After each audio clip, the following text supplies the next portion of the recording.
Oke, Bu Sumarni sudah ada belum ya? Belum ya? Sudah, Sumarni sudah, Pak. Sudah ya? Hmm.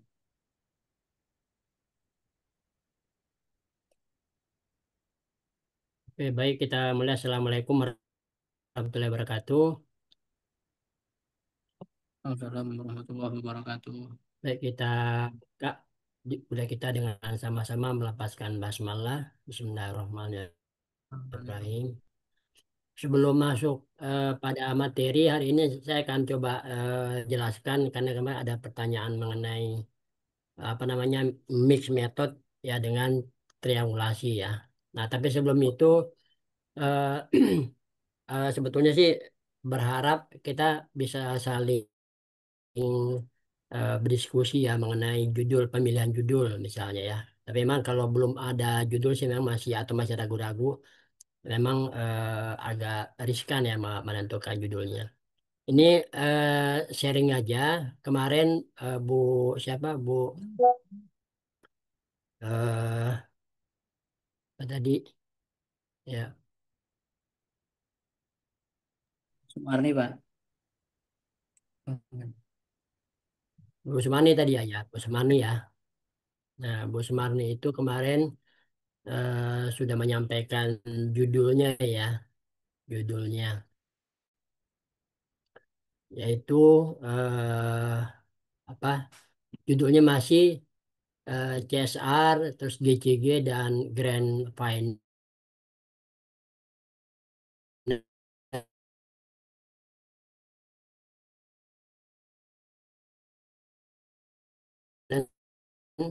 Dengan reputasi perusahaan Ajari ternyata ini adalah eh, kuantitatif ya, kuantitatif dengan bidang penelitiannya itu keuangan ya keuangan. Nah, cuma memang pemilihan judulnya sebetulnya sih sudah. Yang penting nanti sudah bisa ya diakomodir. Yang penting nanti teorinya ya. Kalau konsep mungkin bisa ya, tapi teori-teori yang berhubungan dengan kalau CSR itu ada banyak ya. Mungkin ini datanya data sekunder ya, data Iya, sekunder. iya Pak. Ya, data sekunder ya. Jadi nanti buat tinggal cari di apa namanya di Bursa Efek gitu ya. Mulai dari CSR-nya, terus GCG-nya, kemudian Grand Finance. Nah, dia punya konsep nggak tentang Grand Finance? Terus nilai perusahaan, maksudnya datanya gitu ya. Data mereka, kemudian nilai perusahaannya diukur dari apa ya.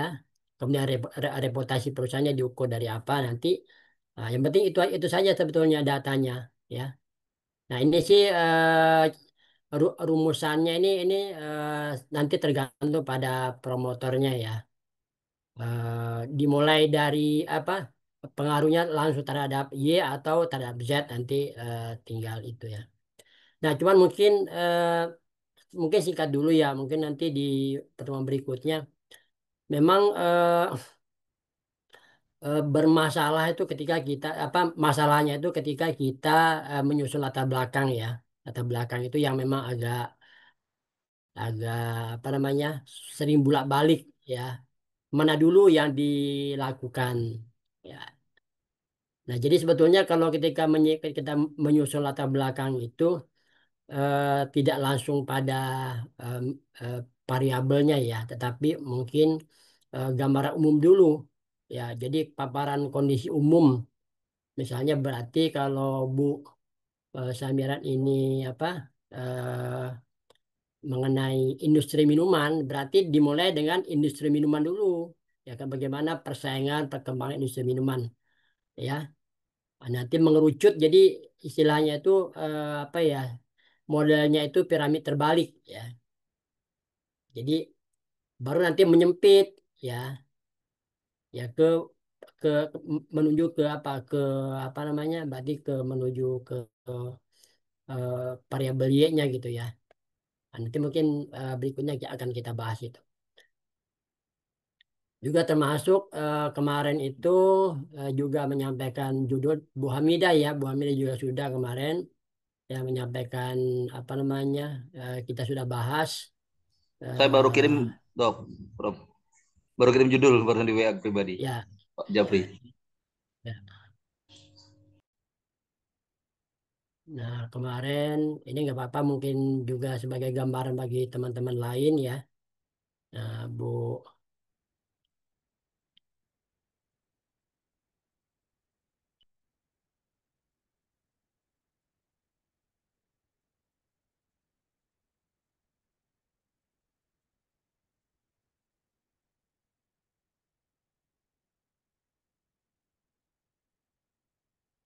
oke, mungkin Bu Hamidah juga sudah kemarin. Nah, jadi memang Ya, pemilihan Pak. judulnya hati-hati kalau kalau kalau manufaktur ya, Bu Hamidah kan ke manufaktur ya. Ini. Bukan manufaktur Ya, sih, apa Prof. kemarin Bu? Oh, ya sorry, Logistik, perusahaan ya logistik. logistik ya, oke Heeh. logistik. Nah, logistik itu bisa bisa apa ya bersinggungan dengan apa namanya pemasaran karena ada pelayanan di situ sama operasional Iya, ya saya memang lebih operasional lebih ke arah operasionalnya ya sih. ya. Nah, tapi kan ini yang diukur kan adalah eh, ibaratnya kinerja eh, apa Kinerja. karyawannya ya, Iya, kurirnya. karyawannya, Nah, kurirnya. jadi kurirnya berarti kurirnya. Nah, ketika kita mau variabel, ya, jangan sampai nanti ketika kita mau uji, ya kuesionernya mau kita sampaikan ke kuesioner Mm-mm. untuk diminta persepsinya, ternyata tidak bisa gitu ya, Hmm. diukur ya. Nah, jadi maka Mm-mm. pemilihan pemilihan variabel-variabelnya itu seperti layanan kualitas kemarin Bu ya.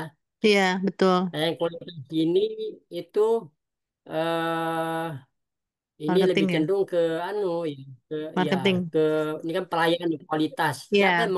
mengukur kualitas layanan? Mm-mm. Yang mengukur kualitas layanan itu adalah customer, ya kan Betul. pelanggan, bukan Mm-mm. bukan kita. Jadi Bukan. eh, kurang pas, ya kan? Ya, kurang Hmm. pas. Tapi kalau kalau kinerja pasti ya. Nah, Iya. jadi kemarin sudah saya sarankan Mm-mm. buah, nah ini kan variabelnya kan kompetensi ya. Iya. Kompetensi kurir mungkin oke ya.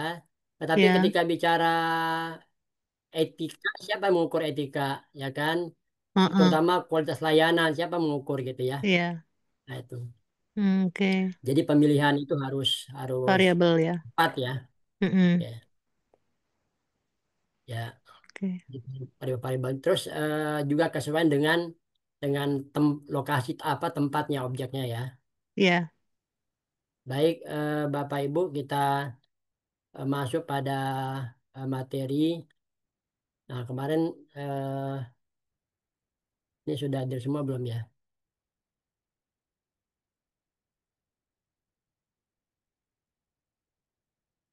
Oke. Saya baru masuk. Kemarin itu pertanyaan dari Fauzan ya. Fauzan siapa kemarin? Susan Adima kali. Ya, Yang oke. kualitatif Jadi Pak Adima. ya, jadi memang ketika memilih pendekatan ya, pendekatan. Ketika memilih pendekatan sih sebetulnya sih eh, mau pakai yang apa namanya, yang mix atau tidak itu tergantung masing-masing ya. Kalau memang merasa sanggup ya sebenarnya nggak ada masalah gitu ya. Nah, jadi kalau pembimbing cuman membantu mengarahkan saja gitu ya, membantu mengarahkan saja. Ya. Jadi tidak punya kewenangan untuk menentukan ya. Cuman cuman saran aja paling saya sampaikan. Ya kalau begini apa resikonya misalnya apa gitu. Nah, saya coba mau menyampaikan mengenai antara mix method dengan triangulasi. Karena ini hampir sama sebenarnya karena ini adalah kedua-duanya mix ya, kedua-duanya menggabungkan ya. Jadi persamaannya sama-sama menggabungkan, tapi yang digabungkan tentu ini berbeda ya. Kita lihat misalnya di mix ya. Kalau di mix metode itu hanya menggabungkan pendekatan kualitatif dengan kuantitatif ya dalam suatu penelitian. Ya, berarti eh, kalau kalau apa dengan demikian maka biasanya dua kali pengambilan datanya gitu ya. pengambilan datanya 2 kali, sampelnya juga 2 kali ya, tapi tentu yang berbeda. Kalau eh, pertama dengan wawancara atau dibalik ya. Jadi mana dulu tergantung ini mau eh, pakai jenis apa gitu. Karena ini ada 5 jenis ya mixed method ini. Ada yang bersamaan gitu ya. Ada yang kualitatif dulu atau kuantitatif dulu gitu ya. Nah, jadi 2 kali pengambilan data ya, eh, dengan wawancara itu berarti wawancara berarti pakai kualitatif. Kalau survei atau kuesioner berarti dia kuantitatif gitu ya. Nah, mana yang dulu tergantung pada jenisnya. Ya, jenisnya. Alasannya adalah karena memang eh, dianggap kalau hanya satu mungkin kurang representatif gitu ya. Maka ketika misalnya penelitian kuantitatif, ya kan, maka diperlukan data untuk memperkuat ya. Jadi eh, kuantitatif itu perlu ada penjelasan ya, penjelasan bentuk narasi. Kenapa hasil demikian, ya kan? Atau apa yang mempengaruhi? Nah, sebaliknya juga demikian kalau kualitatif berarti kan hanya bentuk narasi. Nah, untuk memperkuat hasil penelitian itu maka perlu dibuktikan dengan angka gitu ya. Nah, gitu.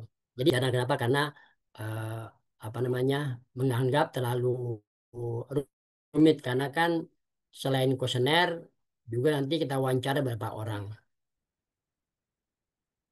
Nah, tapi mungkin terserah. Kemarin kan ada yang mau melakukan mix method ya. Katanya udah siap ya udah. Nah, ini ada beberapa cara yang dilakukan ya atau jenisnya ada convergen, ada planatori, ada ploratory, ya kan, ada embedded ya, dan ada multipass ya. Nah, kalau convergen itu biasanya itu bersama-sama ya. Jadi ketika mengambil data itu bersamaan, ketika menyebarkan kuesioner juga langsung melakukan wawancara ya, wawancara. Nah, biasanya tuh kalau kuesionernya apa namanya lebih banyak gitu kan, kalau wawancara tentu terbatas ya kan, hanya beberapa orang. Misalnya gini, misalnya kita ingin mengukur antara pengaruh gaya kepemimpinan terhadap kepuasan karyawan. Nah, apakah eh, apa namanya ingin mengetahui bagaimana pengaruhnya ya. Nah, kalau dengan kuantitatif berarti kita harus melakukan apa namanya kuesioner, menyebar kuesioner kalau kuantitatif. Misalnya gitu ya, misalnya 100 karyawan ya yang akan kita ukur atau persepsinya terhadap gaya kepemimpinan dan kepuasan mereka. Jadi kita bikin kuesioner ya kan. Eh, tentu dasarnya adalah operasionalisasi variabel ya. Ini contohnya apa namanya SDM ya. Lalu kemudian eh, apa namanya setelah itu ya terkumpul ya, lalu kita analisis ya. Atau mungkin sebelum dianalisis mungkin kita juga bisa bisa langkah berikutnya adalah melakukan wawancara. Ya, wawancara. Nah, wawancaranya ini tentu tidak semua ya, hanya sebagian ya, atau hanya 10% misalnya, yaitu 10 karyawan ya. Nah, ini biasanya kita ambil di setiap unit ya untuk mewakili. Tapi kalau hanya unitnya satu ya udah berarti diambilnya secara acak ya, secara acak menentukan wawancaranya itu. Ya, atau mungkin eh, orang-orang tertentu gitu ya, orang-orang tertentu Itu yang tapi nah lalu eh, apa namanya kita akan menanyakan ya kan bagaimana mereka memaknai misalnya gaya kepemimpinan yang diterapkan ya nanti hubungannya dengan kepuasan mereka ya. Nah jadi apa namanya apakah misalnya hasilnya itu sejalan nggak gitu ya dengan pengalaman naratif mereka. Ini kalau konvergen ya, konvergen. Jadi kalau bersama-sama. Nah, eh, apa namanya? eh, Berikutnya adalah dengan apa namanya? Jenis explanatory ya. Nah, explanatory ini eh, yaitu data kuantitatif dulu ya, berarti dengan kuesioner dulu ya. Ya kalau tadi bersama-samaan nih tadi ya, bersamaan.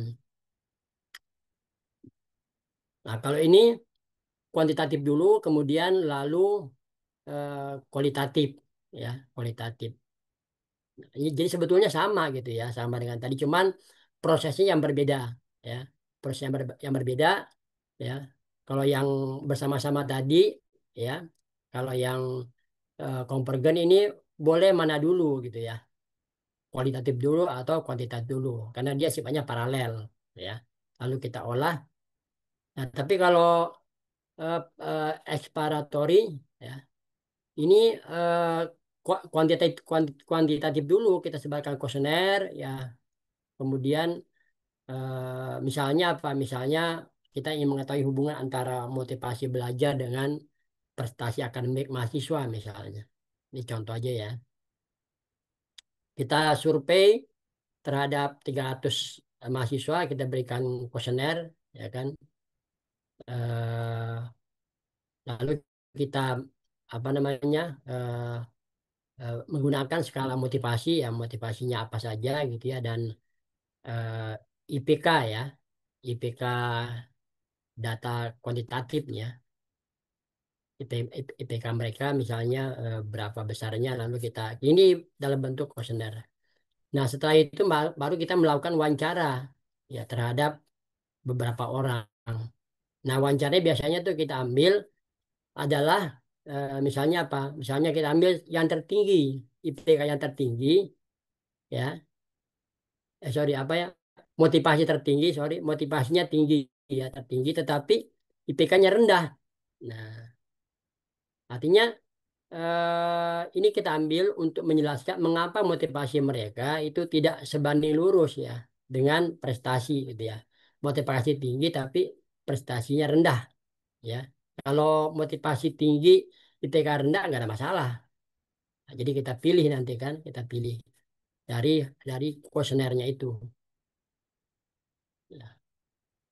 Nah, jadi ini adalah untuk memahami faktor-faktor apa sih yang tersembunyi ya di dalamnya yang mempengaruhi apakah mungkin karena stres ya kan atau karena manajemen waktu atau mungkin beban belajarnya mungkin ya kan. Nah itu. Jadi ada yang mau kita gali dari situ. Nah, ada juga dengan exploratory. Jadi dimulai dengan eh, eh, apa namanya kualitatif dulu, baru kemudian kuantitatif. Ya, jadi ini tidak bersamaan. Nah, biasanya kalau kualitatif dulu berarti ya, kalau tadi kan ada kata pengaruh ya, pengaruh atau hubungan. Ya, berarti dia kausal. Berarti dia adalah asosiatif ya, asosiatif. Nah, kalau ini mungkin lebih cenderung pada kualitatif, sehingga judulnya itu misalnya pengembangan instrumen penelitian, penilaian kompetensi guru. Nah, jadi bagaimana kompetensi guru di dalam apa namanya digital ya, pada aspek digitalnya. Ya. Nah, jadi kita wawancara dulu terhadap gurunya, ya. Mungkin apa kita misalnya mau eh, apa menggali mengenai eh, apa pemahaman mereka tentang kompetensi digital, kemampuan digital mereka. Ya. di mana misalnya di Indonesia gitu ya, atau di Jakarta gitu ya. Nah, jadi atau di berbagai daerah lah gitu ya, 20 guru. Nah, setelah kita wawancara, lalu kemudian hasilnya apa ya? Lalu kemudian kita membuat kuesioner ya. Dari hasil wawancara itu. Jadi hasil wawancara itu kita buatkan apa namanya? Kuesionernya. Tentu harus sejalan dengan apa namanya? Materi wawancaranya. Ya, materi wawancaranya. Jadi misalnya berapa? Kita ambil 200 guru ya. Untuk apa? Nah, jadi ini untuk memvalidasi ya, untuk memvalidasi dari hasil kuesioner itu. Nah, jadi memang yang sering digunakan itu adalah apa ya, eh, explanatory dan exploratory sebetulnya ya. Jadi apa namanya, tidak bersama-sama. Oke, kemudian ada yang eh, embedded ya. Jadi salah satu metode kuantitatif atau kualitatif menjadi metode utama ya. Jadi sementara metode lain itu digunakan sebagai metode hanya pelengkap. Jadi mana misalnya kalau kalau kuantitatif dulu yang kita gunakan, maka kualitatifnya hanya pelengkap saja gitu ya. Nah, misalnya ini contohnya misalnya efektivitas program pelatihan. Jadi ini juga bukan bukan pengaruh ya. Ini hanya untuk apa namanya, melengkapi ya data hasil eh, penelitian. Apakah efektif? Jadi di sini tidak ada kata pengaruh ya. Efektivitas program pelatihan berbasis online. Ya, apakah pelatihan berbasis online itu efektif tidak programnya? Nah, maka pun kalaupun kuantitatif ya, dia biasanya hanya survei sederhana ya, pakai pretest dan post test. Nah, seperti kita ikut pelatihan kan dikasih pretest post test tuh ya. Terhadap seluruh peserta, misalnya peserta 50. Nah, untuk memastikan hasilnya itu efektif apa tidak, maka kemudian kita wawancara, kita pilih ya, nah pilihnya kalau ini pun pemilihannya acak ya. Nah, siapa saja yang mau kita pilih terhadap 10 peserta mengenai pengalaman mereka selama pelatihan. Nah, jadi ini untuk menguatkan hasil kuantitatif dengan narasi pengalaman mereka ya. Nah, jadi ini yang keempat ya. Nah, yang kelima itu ada multipass ya.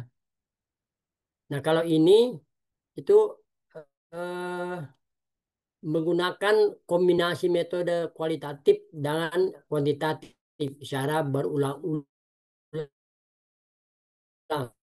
ya, secara berulang atau bertahap.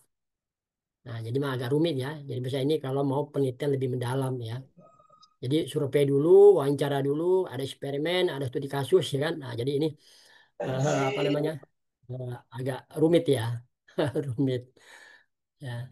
Nah, tapi mungkin ya teman-teman ya tadi ada yang mau apa nama yang mau mix ya, mungkin saran saya sih pakai yang eh, apa namanya, eh, sebetulnya sih eh, tidak kualitatif, tapi karena ada wawancara ya. Jadi kita butuh hasil wawancaranya, bukan hanya sekedar narasi saja, tapi hasil wawancaranya ya. Jadi untuk mendukung pernyataan, misalnya berpengaruh signifikan ya kan. Nah, kenapa berpengaruh signifikan ya kan? Misalnya motivasi kerja yang tadi ini ya.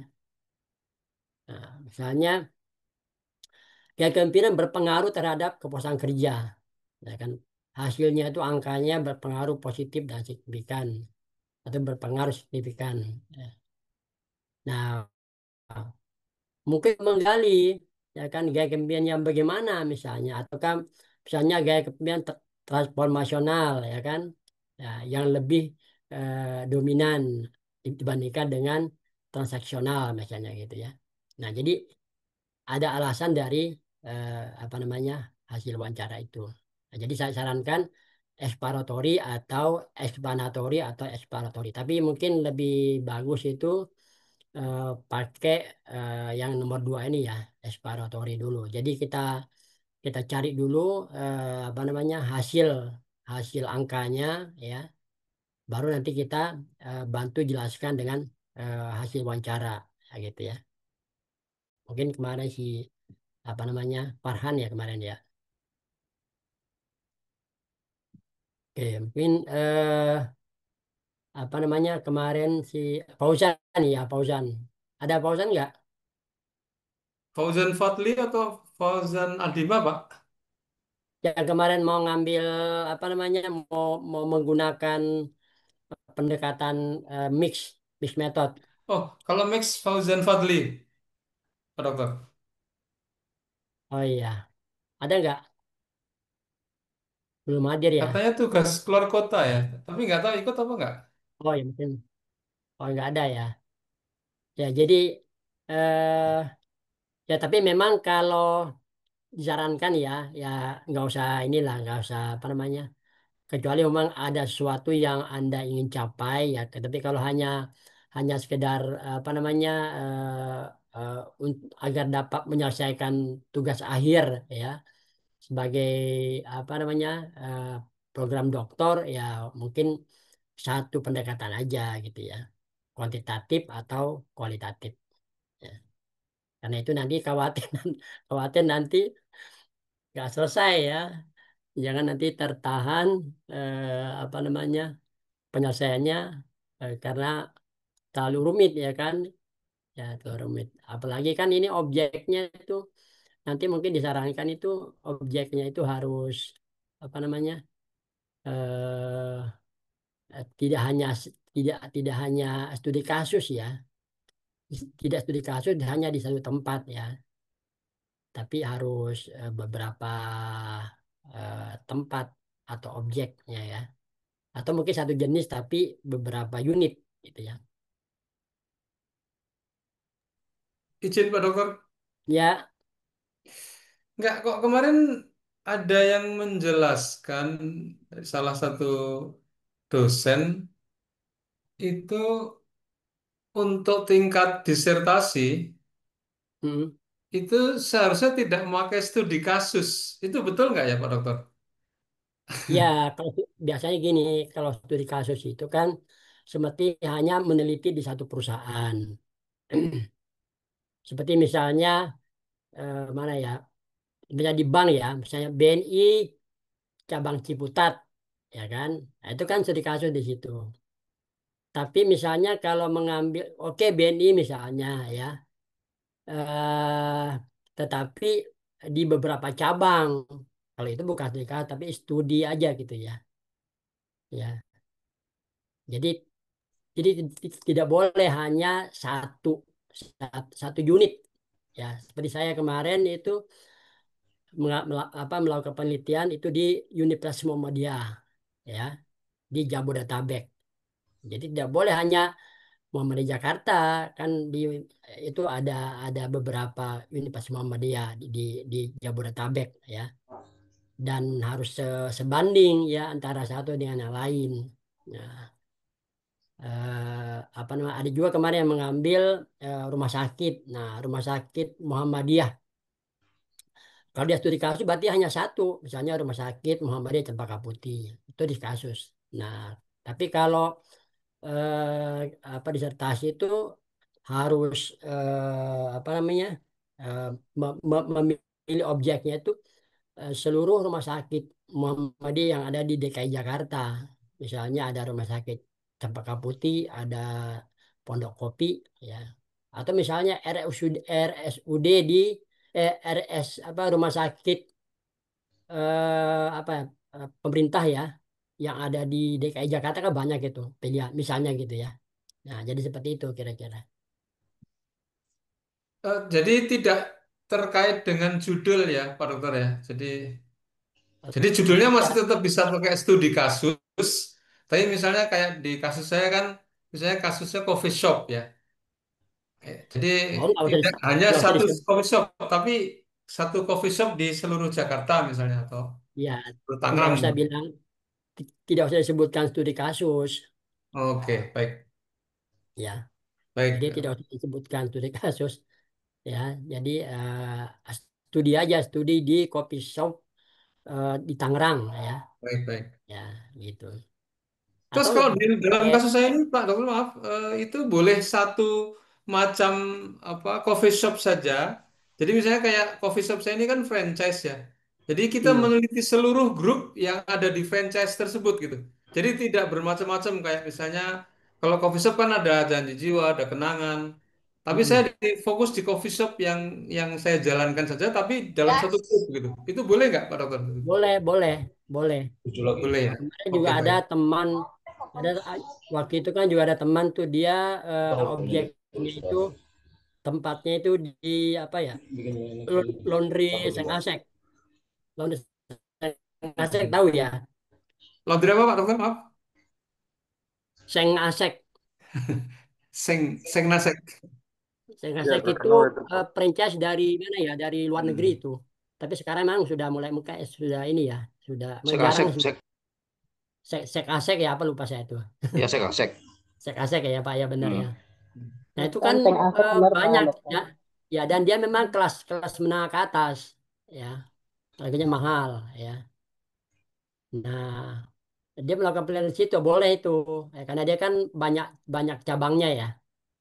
Nah mungkin seperti Pak Paujan ya, Pak Paujan Adimah ya, Adima. ya, Adima. Adimah. Itu boleh Pak. Misalnya tadi Bapak di mana, di coffee shop apa namanya? GoFe, Pak. GOFFEE. Oh iya, Itu ada ya di seluruh sebelum, Indonesia. Mungkin kurang lebih 30 outlet mungkin seluruh Indonesia. Ada. oh 30 outlet seluruh Indonesia ya. Ya. Ya. Ada, berarti sanggup nggak tuh kalau kalau seluruh Indonesia? Enggak, makanya mungkin akan saya lokalisir misalnya di Jakarta aja atau mungkin Tangerang saja begitu, Pak Dokter. Oh, Nah, Jabodetabek, Jabodetabek. nggak- Kalau nggak- Jabodetabek mungkin ada sekitar 5 atau 10 Nah, mungkin. itu lebih lengkap, bagus. tapi kalau Jabodetabek. limanya 10, itu jumlah karyawannya berapa? Kalau karyanya masing-masing outlet kan sekitar 5 orang gitu, Nah, Nggak, 5 atau 6 orang nggak gitu bisa dalam satu Pak outlet. kalau itu, kalau hanya kurang sedikit, 30, kurang itu 30. nanti apa namanya, hanya wawancara aja gitu, nggak bisa pakai questionnaire karena jumlah sedikit. Minimal itu, minimal itu ya. Jadi kita tidak boleh pakai sampel jenuh ya, tidak boleh. Hmm. Sampel jenuh itu kalau respondennya itu kurang dari 100, ya. Nah, jadi minimalnya berapa? Minimalnya objek apnya itu misalnya sampelnya ya, sampelnya misalnya 200, ya. Maaf Pak Dokter, saya akan berbicara mengenai kualitatif ya yang di kasus saya, bukan kuantitatif. Kenapa? Di kasus saya Konsumsi. berbicaranya mengenai kualitatif, Pak Dokter. Oh, kualitatif. Kualitatif, ya betul. Nah, kalau kualitatif ya, kalau kualitatif boleh, ya, kualitatif Ya, boleh. Ya, baik. berarti mungkin yang jadi nanti tinggal menentukan apa namanya, keinformannya ya, keinforman dari setiap setiap toko, setiap outlet. Misalnya ada 10, berarti ada 10 keinformannya,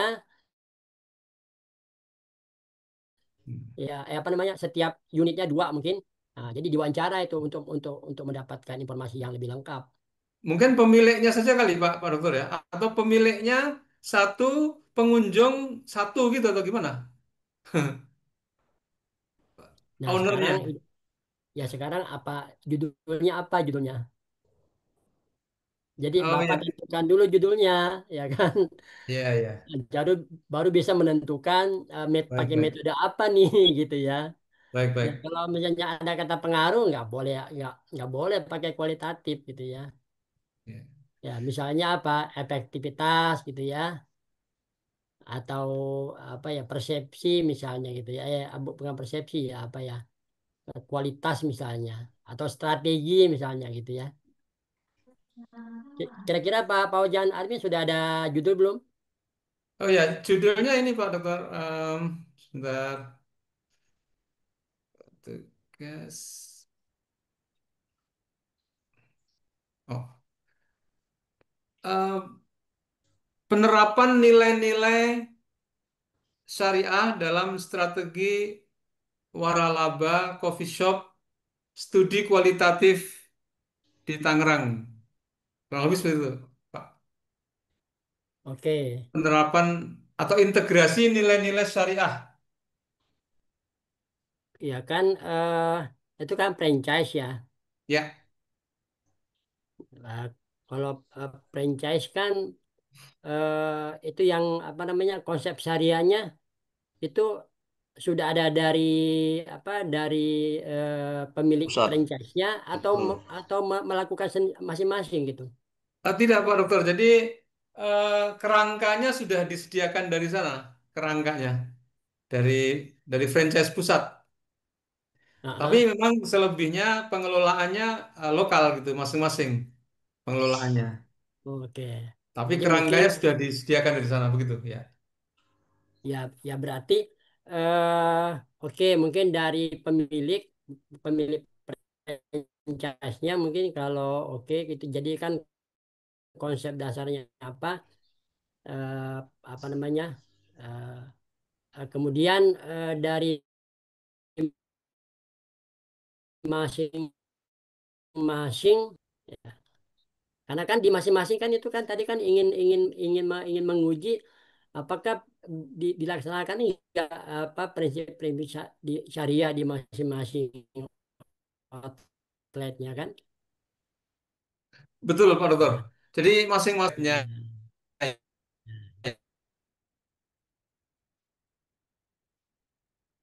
Ya.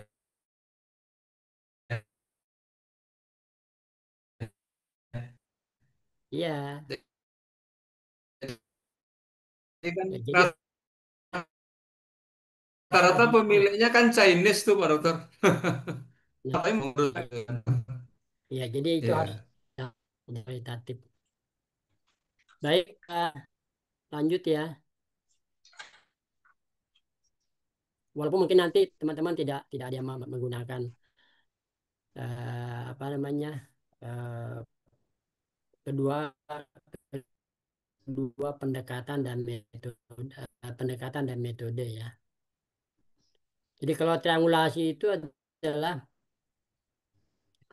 menggunakan lebih dari satu metode. Kalau tadi tadi kan menggunakan apa namanya lebih dari satu pendekatan kualitatif dan kuantitatif. Kalau mix, nah kalau metode itu kalau triangulasi itu eh, lebih dari satu metode atau datanya lebih, ya sumber datanya ya.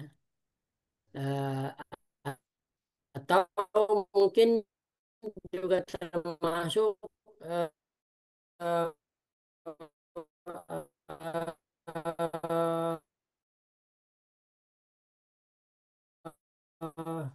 apa penelitinya ya. Jadi sumber datanya kenapa dilakukan adalah untuk memperkuat keabsahan. Itu ada yang misalnya menggabungkan data ya. Jadi datanya digabung misalnya wawancara ya kan dari narasumber yang berbeda ya. Jadi kalau kalau kalau kuantitatif kan wawancaranya kan sumbernya satu ya kan. Kalau kualitatif sumber satu ya. Nah, tapi kalau ini itu dari berbagai sumber ya. Juga waktunya yang berbeda, tempat yang berbeda. Nah, itu ya bedanya ya. Jadi sama-sama sebetulnya. Metodenya ya bisa observasi, bisa wawancara, bisa dokumentasi. Kemudian teorinya juga sama ya. Jadi berbagai teori ya. Kemudian penelitinya juga bisa kalau kalau itu kan bisa satu. Ya, kalau mix bisa bisa satu orang ya. Bisa tim juga gitu ya. Tapi dia alatnya satu. Misalnya kalau wawancara ya berarti wawancaranya juga satu macam gitu ya. Jadi bersama-sama. Kalau ini tidak ya. Kalau ini penelitinya ada yang melakukan analisis data dan ada yang melakukan apa wawancara. Jadi berbeda gitu ya kalau peneliti. Nah, tekniknya juga demikian ya. Jadi ada tekniknya kualitatif dan kuantitatif. Misalnya judulnya adalah pengaruh gaya kepemimpinan terhadap kepuasan kerja karyawan di perusahaan manufaktur misalnya. Jadi tujuannya mengetahui bagaimana gaya kepemimpinan atasan mempengaruhi tingkat kepuasan karyawan. Nah, berarti kalau teknologi data, berarti datanya yang bervariasi. Ya, karyawan kita lakukan apa namanya mengukur tingkat kepuasannya. Ya, kemudian ini datanya ya, di datanya dari misalnya kuesionernya dari karyawan atau wawancara karyawan. Kemudian supervisi atau manajer untuk mengetahui gaya kepemimpinan yang diterapkan pakai apa. Juga ada HRD-nya. Nah, itu jadi agak lebih kompleks ya. Jadi datanya itu sangat variatif ya, sangat banyak. Ya kalau tadi kan cuma dua. Kalau mix itu cuma dua ya. Wawancara atau kuesioner udah gitu ya. Eh, yang di yang di apa yang diwawancara juga adalah objek ya, kalau karyawan ya karyawan ya, manajer tidak kita wawancara gitu. Karena itu persepsi karyawannya ya. Nah, kalau metode, berarti metodenya ada dua, metode kualitatif, metode eh, kualitatif. Ya. Kalau kualitatif itu misalnya digunakan mengukur gaya kepemimpinan transformasional, ya. Jadi ini pakai dengan kuesioner, kemudian transaksional atau boleh laissez-faire, ya.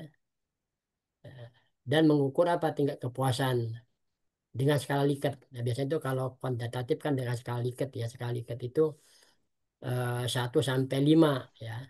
1 sampai 5 ini sangat sangat tidak puas, kemudian eh, cukup puas, puas misalnya gitu ya, atau eh, sangat puas gitu ya. Jadi ada 5 biasanya itu ya. Nah, wawancaranya dilakukan terhadap beberapa karyawan. Nah, jadi tetap karyawan yang menjadi objek ini ya. Di sini kalau metodenya ya, metodenya dokumen internal perusahaan, ada laporan survei tahunan SDM. Nah, jadi ini kalau kalau menggunakan triangulasi ya, dengan jadi berbagai berbagai apa namanya metode. Nah, peneliti bisa dua ya, biasanya dua itu. Jadi tidak mungkin satu kalau triangulasi kita gunakan itu. Bisa dua, bisa tiga. Kalau dua misalnya wawancara dianalisis oleh dua peneliti secara independen. Nah, jadi wawancaranya dua-duanya misalnya gitu ya. Tapi wawancara masing-masing ya.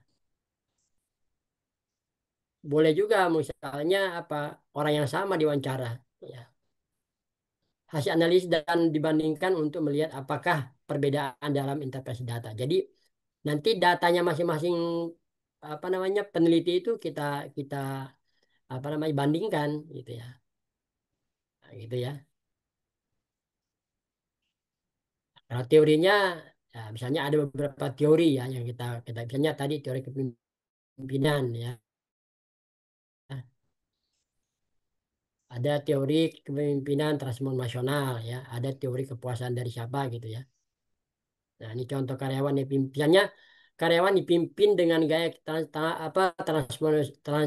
transformasional menunjukkan tingkat kepuasan yang lebih tinggi. Ya kan hasil misalnya gitu ya. Hasil penelitiannya gitu ya. Nah, lalu kemudian eh, hasil wawancaranya wawancara mendalam menunjukkan bahwa perhatian pribadi dari indikator ya dari itu apa, nah dilihat nanti ya, atau hasil wawancaranya oh mereka mengatakan bahwa perhatian pribadi dan komunikasi terbuka dari pemimpin menjadi faktor utama ya karyawan merasa puas ya kan gitu kan. Nah, tadi kan dikatakan bahwa gaya kepemimpinan transformasional yang apa menunjukkan tingkat kepuasan tinggi gitu ya. Nah, tapi apa indikator yang mana gitu ya. Nah, sebetulnya eh, di apa ya di ketika nanti teman-teman menggunakan kuantitatif dengan menggunakan metode analisisnya pakai Sam Rizal, itu kan nanti bunyi sampai pada eh, dimensi indikator, ya, dimensi indikator, angkanya muncul. Nah, jadi kita bisa apa namanya mengungkap, ya. Jadi tidak perlu pakai wawancara. Ya, jadi kalau ingin misalnya apa mengungkap eh, gaya kepemimpinan apa gitu, apa namanya indikator apa yang mempengaruhi dari variabel gaya kepemimpinan transformasional itu bisa terukur ada gitu ya, ada angka-angkanya itu.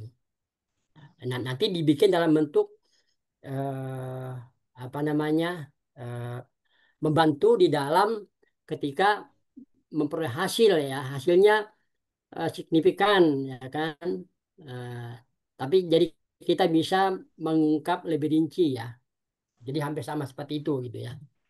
Nah, jadi sebenarnya tidak perlu pakai mic ya, tapi kalau menggunakan SEM Lisrel, Lisrel itu datanya diungkap sampai pada dimensi dan indikator ya, dimensi dan indikator. Nah, kemudian selain wawancara juga ada data HRD tadi kan ya. Nah, jadi memang sangat kompleks ya, sangat kompleks.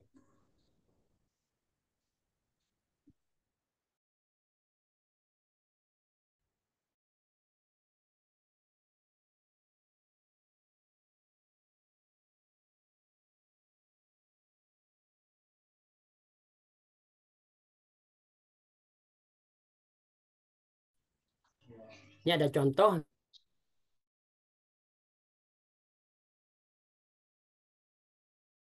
misalnya dapat datanya, data e-commerce. Misalnya apa ini? Jadi karena di sini adalah e-commerce, berarti Shopee, Tokopedia, apalagi itu ya.